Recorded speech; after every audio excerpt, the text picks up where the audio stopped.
11:23 and we're back. Ahead of Juneteenth, people in Spartanburg want everyone to remember the city's African-American history.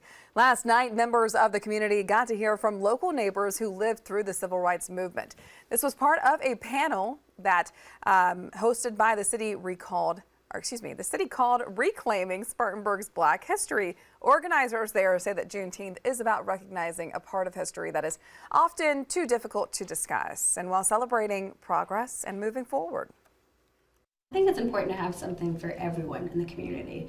We have so many events that happen where only certain populations are represented.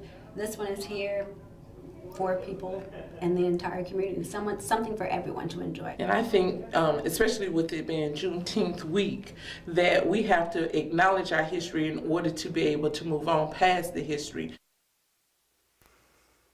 The celebration continues today with a block party on South Spring Street and a festival over downtown tomorrow.